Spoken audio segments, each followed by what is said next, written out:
So let us read through what are precision gauge blocks, standards against which other dimensional measuring instruments and gauges are compared, usually square or rectangular blocks.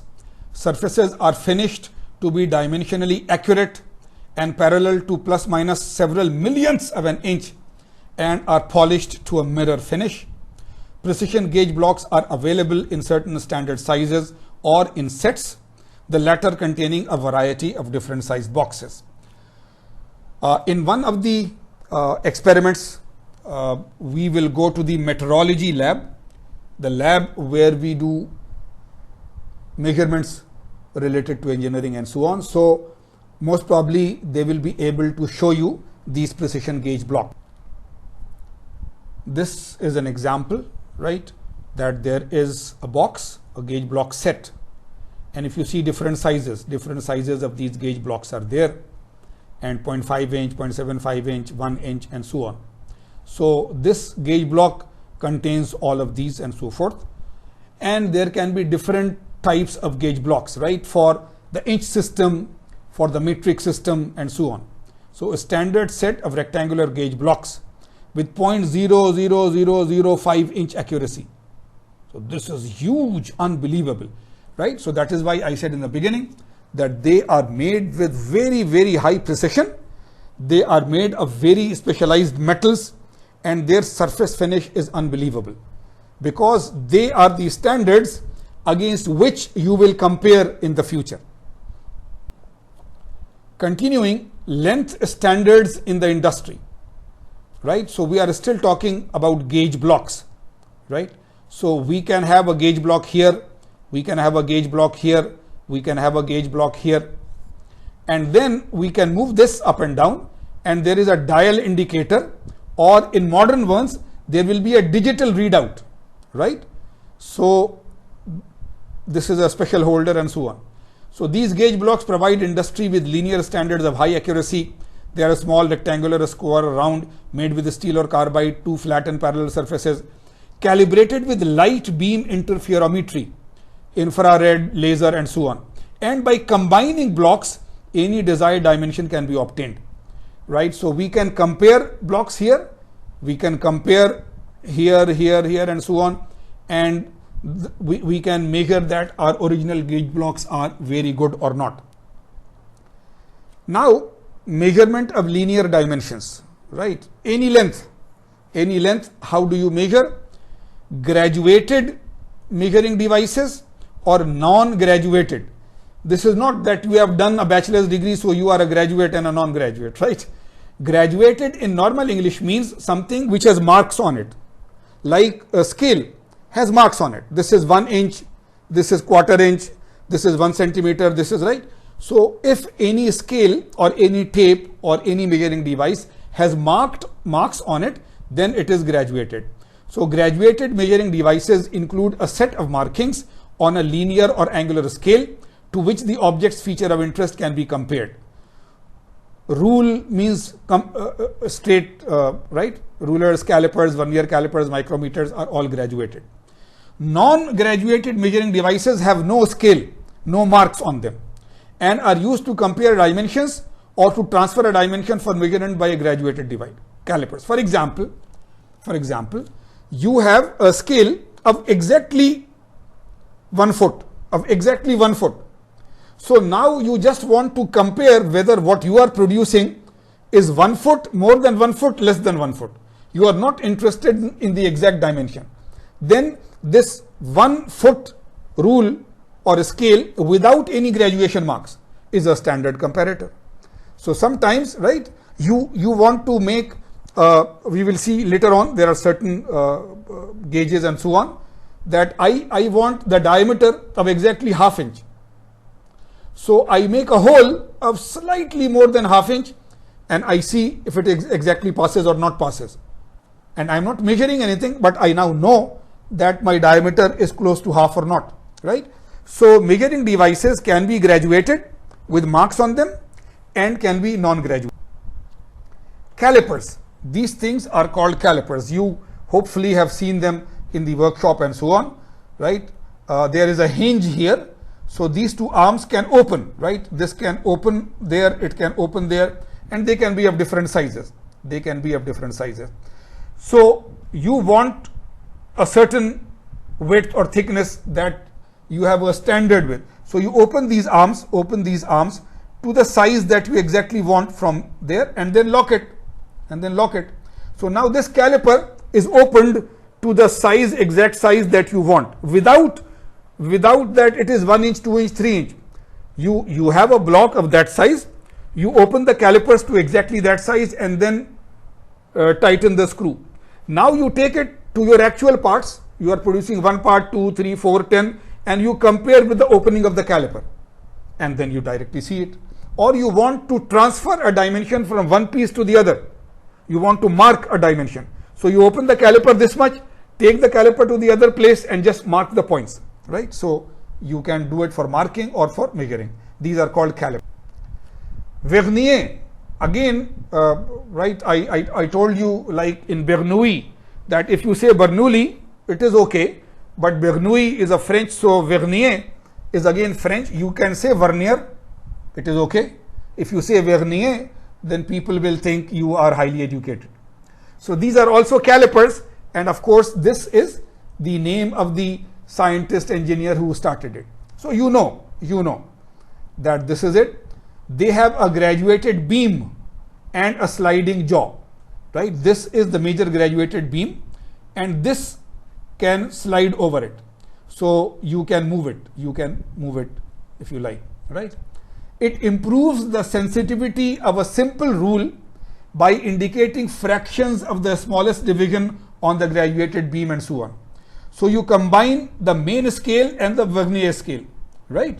You know, they have taught you. Nowadays the thing is that instead of this, we have digital vernier calipers, digital verniers, right? So there the direct reading is already there. But being engineers and so on, if you go to the workshop and so forth, you should ask them that where is the analog version, the old version, without the digital. So please let me understand that if I am measuring something, I put something here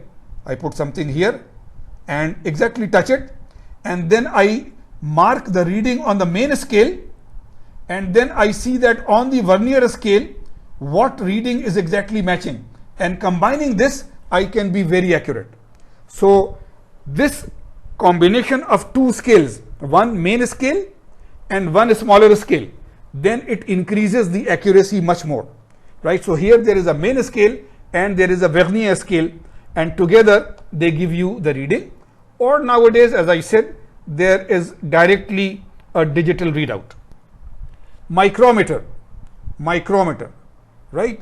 Widely used and very accurate. The most common form of which consists of a graduated threaded spindle and a C-shaped anvil. So you see this rod, you can say, is the spindle. And again you see there is one scale there and there is the other here. So right, and then this C type place. So you put your piece here which you want to measure, you open it and you put it and then you close it. So there is a larger movement which will change this scale, and there is a smaller movement which will change the inner scale. So again, right, you can rotate the larger spindle for quick movement, and once you touch the piece almost, then you move the smaller one, and when it exactly touches, then again you read the main scale and the smaller scale, and together you will be using much accurate thing, and a sensitivity of 2.5 micron, right? Remember when we were talking of sensitivity, that how small measurement can you do, right? So there are two things. On the main scale, what is the smallest reading? On the vernier scale, what is the smallest reading? This is one thing. And then by a combination of these two, what is the smallest reading that you can measure, right? So one of them is sensitivity. Comparative length measuring instruments like dial indicators. Comparative, you compare You compare one with the other. So unlike the instruments discussed earlier, these instruments are used for amplifying and measuring variations or deviations in distance between two or more surfaces. Amplifying, we will enlarge the image and then use it. Most common instrument in this category is the dial indicator, which converts and amplifies the linear movement of a contact pointer into a rotation of a dial. Right? The dial is graduated in small units, 0.01 millimeter or 0.001 inch and so on. And these dial indicators are used for measuring straightness, flatness, parallelism, squareness, roundness. And now these terms, straightness, how straight something is, flatness, is the whole surface flat, are two surfaces parallel, are two edges exactly square, is the surface totally round, right? These are critical, that we know that we have produced a bolt of 1 inch diameter, but is the diameter 1 inch every place? It is round everywhere, or some place it is not, some place it is, and so on, right? So all these are now in this metrology business. And there is a surface. If it is not totally flat, then at some points it will touch the other surface, at some points it will not touch the other surface, and there will be a big issue. The friction will be erratic, vibration can be there. If there is a lubricating oil or so on, it will be in some place, it will not be in the other place, right? So if there is a 90-degree angle, then is it exactly a square 90 degree or is it not? So all these, right, I have been more than a year, I have worked as a quality control engineer, and then I was shifted to production. So I have actually done this for a long number of time, not long, 1 year, 1.5 years, and doing measurements of a linear nature, of angular nature, doing welding measurements, doing other things, and so on. So here it is a dial indicator, right? Here it is a dial indicator that you are actually moving this, right? This is a part. When you touch the part, this will move. When you touch the part, this will move. So it will convert this linear movement into this dial movement. So it will increase the accuracy. It will increase the accuracy. So this is the front one, this is the rear one. There is a complex mechanism and so on inside. And this one is analog, right? You actually, a needle moves here, so you have to read it. But if it is a digital, then there is a digital dial indicator. So always the word analog and digital. Digital means there is a direct readout. Analog means there will be a needle which will be moving and we will read it ourselves. Dial indicator setup to measure runout, right? As a part is rotated about its center, rotated, variations in outside surface relative to the center are indicated on the dial. This is called runout. That you see, the diameter if I measure here is this, but I rotate it and measure again, I rotate it and measure again, I rotate it and measure again. So is it perfectly round, or at some places it is pushed in a little, it is pushed out a little, it is a little concave, it is a little convex. So this roundness or being away from roundness is the runout. So you see, if you see this instrument, right, we have legs and we have this holding device and we have put this our piece here and there is this dial indicator. And as you rotate it, then it will check all along the circle, outside circle, that is it the same size or not. Then you move it a little and then you check roundness here also. Then you move it a little, then you check roundness here also. So it will check roundness at different locations. And if it is not exactly round, then this flaw is called a run out.